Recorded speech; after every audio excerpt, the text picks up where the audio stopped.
ओम गुरु ब्रह्मा गुरु विष्णु गुरुर्देव महेश्वर गुरुर् साक्षात् परम ब्रह्म तस्मै श्री गुरुवे नमः। आज भागवत की कथा में पार्वती जी का प्रश्न है, हे शिव, आपके गले में जो माला है, ये माला क्या है, कौन सी चीज, इसके बारे में बतलाइए। शिव जी ने कहा कि पार्वती, और कुछ पूछना है तो पूछ लो, इसके बारे में मत पूछो। माता जी ने विचार किया कि नारद जो कहा ये बात सत्य है, ये बता नहीं सकते। पार्वती जी जिद में आ गई, कहा आखिर बताना तो है ही, न मेरे को राम कथा सुनना है न कृष्ण कथा सुनना है। शंकर भगवान को आश्चर्य हुआ, आज तक कभी ऐसी प्रश्न तो पूछा नहीं, आज इसको कोई गुरु मिला है ऐसा लग रहा है। शिवजी ने अस्मित हास किया, कहा देवी ये सब बातें छोड़ दो, अगर बतलाएंगे तो तुम्हारे मन में तकलीफ होगी। माता जी ने कहा जो भले ही दुख हो, किंतु मुझे यही जानना है आप किसके मस्तक की माला गले में रखते हो। शंकर भगवान पार्वती जी के हठ को देखते हुए कथा प्रारंभ करते हैं। भगवान शंकर कहते हैं कि हे पार्वती, कथा में समाधि लगती है, समाधि का आनंद होता है। जिसका मन बिगड़ा हुआ है, जिसका मन मलिन है, उसको कथा में आलस्य आती है। कथा में मन चंचल होता है। जिसका मन शुद्ध है, उसको कथा में परमात्मा प्रत्यक्ष रूप में दर्शन देते हैं, उसे आलस नहीं आती। यह कथा ऐसी है, कदाचित तुमको समाधि लग जाए, आंख बंद हो जाए, तुम ऐसा करना, 2-4 मिनट जब कथा की हो तो हुंकारा देते रहना, हूँ कहते रहना। हुंकार देने से मैं समझूंगा जो आप कथा सुन रही हो। हुंकारा नहीं दोगे तो समझो ये कथा आप नहीं सुन रहे हो, नींद में आ गए। माता पार्वती ने कहा आपकी ऐसी इच्छा है तो ऐसा ही करूंगा। 2-3 मिनट के बाद हूँ कहते रहो। शिवजी महाराज आंखें बंद करके कथा प्रारंभ करते हैं। श्री कृष्ण बांसुरी से सभी जीवों को बुलाते हैं, गोपियों को भी बुलाते हैं। यह जीव मेरा अंश है और मेरे अंश मेरे से अलग हुआ है। आज भी भगवान बांसुरी बजाते हैं, बांसुरी बजा करके जीव को बुलाते हैं, जो मेरे पास आ जाओ, मेरे पास आ जाओ, मैं आनंद दूंगा। आनंद संसार में नहीं है, ये संसार जो है माया का जंजाल है। भगवान बांसुरी के द्वारा बुला रहे हैं, आप भगवान की शरण में चले जाओ, उनका गुणगान करो। आनंद किसी स्त्री के पास नहीं है, आनंद किसी पुरुष के पास नहीं है। आनंद तो भगवान को जीव देते, आनंद भगवान जीव को देते हैं, लेकिन उस आनंद का फायदा नहीं उठा पाते। भगवान मौका देते हैं लेकिन जीव जो है उसका फायदा नहीं उठाना चाहता। मेरा जीव मुझे अलग हुआ है, वे मेरे पास आए, आज भी बांसुरी में बजाता हूँ। भगवान बहुत मास्टर बजा करके उन भक्त को कहते हैं जो सर्वे धर्मान परित्यज्य माम एकम शरणम व्रजा। ये संसार जो है माया है, पैसे है, तो आप 4 कमरा बना दिए, 2 मंजिला बना दिए, अब पैसे रख के क्या करोगे, कुछ तो काम करना है। तो भगवान के पास वो अटूट शक्ति है, तो शक्ति के द्वारा संसार को बना दिए, कुछ तो करेंगे ही, अपने आप तो रखेंगे नहीं, बांटेंगे। तो जैसे आप मकान बना देते हो, तो भगवान ने संसार को बना दिया और संसार में माया का जाल फैला दिया।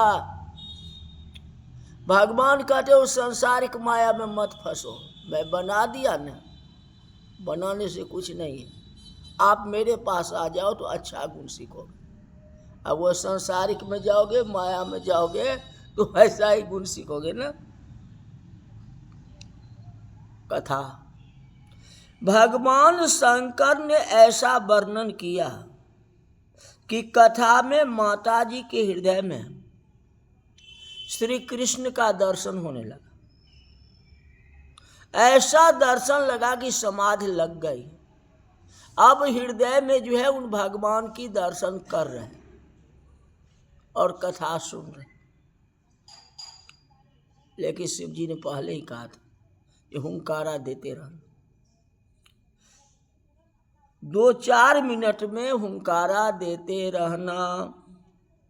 समाधि लगने के बाद कौन हुंकार देता है। अब तो उनको नींद आ गई। पहले तो भगवान की दर्शन हो गए और दर्शन होते होते भगवान जो हृदय से निकल रहे हैं, नींद आ गई, कुंभकर्ण आ गया। अब हुंकारा देना बंद कर दी। रामलीला का वर्णन शंकर भगवान करते ही रह गए। उनको क्यों नींद आएगी, वो तो परमात्मा है, कृष्ण भगवान की कथा कर रहे हैं। स्त्री पुरुष के मिलन की कथा ये नहीं है, ये शुद्ध ईश्वर और जीव के मिलन का वर्णन है ना। शिवजी महाराज ने ऐसी मधुर कथा कही जो पार्वती जी को समाधि लग गई।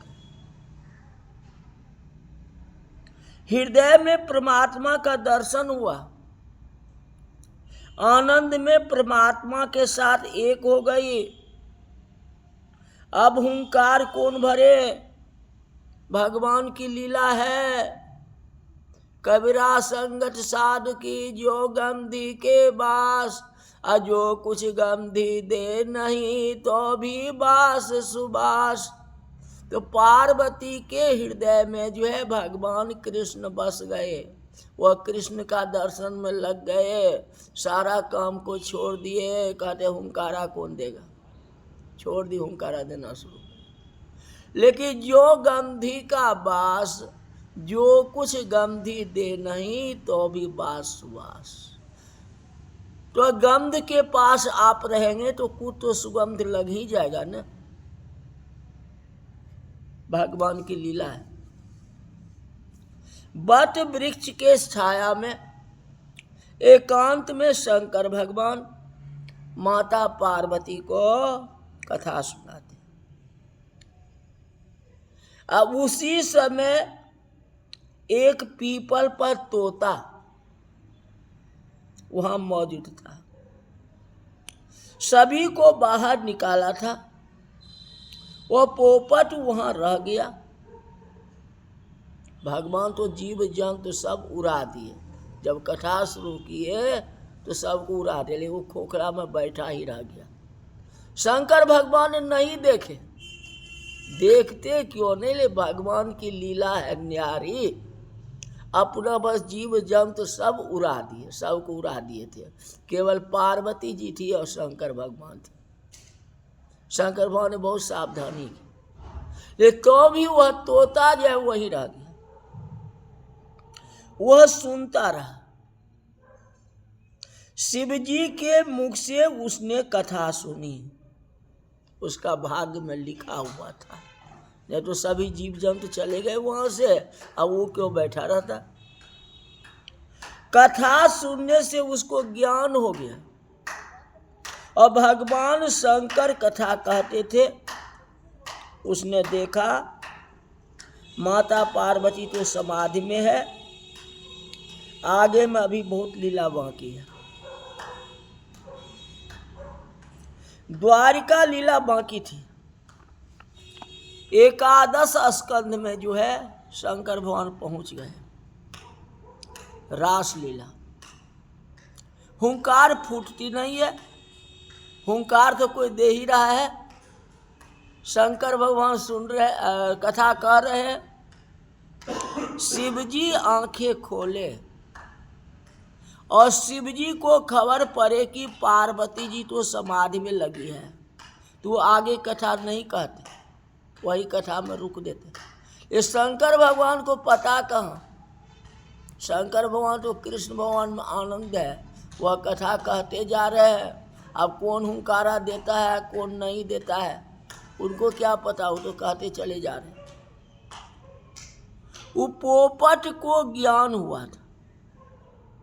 पोपट ने माता पार्वती जैसे शब्द किया, हूँ ये हुंकारा किसने दिया? शंकर भगवान को खबर नहीं है कौन कथा सुन रहा है। माता जी तो समाधि में लगी है। शिव जी ऐसा दिव्य वर्णन किया, सारी की सारी कथा जो है वो तोता सुनता। दसम स्कंद की कथा परिपूर्ण हुई, रास लीला समाप्त, एकादश स्कंद भी परिपूर्ण हो गया। द्वादश स्कंद की समाप्ति हुई। समाप्ति में शिव जी ने भगवान का जय जयकार किया और आंख खोलते हैं।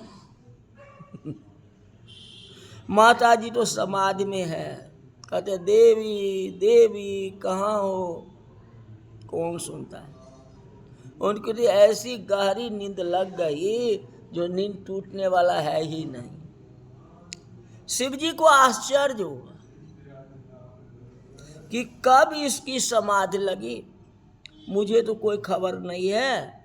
मैं तो पहला स्कंद से 12वां स्कंद पर आ गया, ये तो समाधि में है। आखिर हुंकारा कौन बोलता है? शिव जी देखने लगे तो देखते पीपल वृक्ष के पेड़ के ऊपर एक तोता बैठा। शिव जी के कृपा से शिव जी के मुख से निकली हुई दिव्य कथा सुन करके ज्ञानी हो गया, आनंद में मस्त हो गया। इतनी कथा सुनी है, फिर शिव जी को थोड़ा ठीक नहीं लगा। कहते ये तोता मारने की योग्य, तो ये तो कथा सुन लिया तो ज्ञानी हो गया। मैं तो पार्वती को सुनाया था, आज तक मैंने किसी को भी यह अमर कथा नहीं सुनाई थी, आज पहली बार अमर कथा सुनाई पार्वती को। ले पार्वती नो सुन करके ये पंछी ने सुन लिया। पार्वती जी तो समाधि में है, तोता वहां से उड़ गया, घबराया घबराया भागता जा रहा है। कैलाश के पास ही व्यास नारायण का दिव्य आश्रम है। महर्षि व्यास ने भागवत की रचना की है। भागवत की रचना करने के बाद व्यास जी चिंता में हैं कि मेरी भागवत कथा कौन करेगा। लिख तो दिया, ये भागवत कथा कौन करेगा। बड़े बड़े ऋषि व्यास जी शिष्य हैं, मांगते हैं। किसी को ऋग्वेद दिया, किसी को यजुर्वेद दिया, किसी को महाभारत दिया, भागवत किसी को नहीं दिया। क्योंकि ये भागवत जो अमर कथा है, ये धरोहर है। कभी ये कथा किसको दूं? भागवत प्रेम शास्त्र है, ये मेरा सर्वस्व है। जो परमात्मा के साथ ही प्रेम करता है वही भागवत की कथा बराबर कर सकता है। जो जगत के जड़ पदार्थ के साथ प्रेम करता है वह भागवत कथा क्या करेगा। किसी को भागवत देने की इच्छा नहीं होती। वह भागवत व्यास जी रखे हुए हैं और उसी भागवत को अमर कथा, भागवत अमर कथा को शिव जी ने पार्वती को सुनाया और पार्वती जी नो सुन करके वो तोता सुन लिया। अब आगे क्या होता है ये कथा कल बताएंगे। आज की कथा यही तक रही। बोल वृंदावन बिहारी लाल की जय।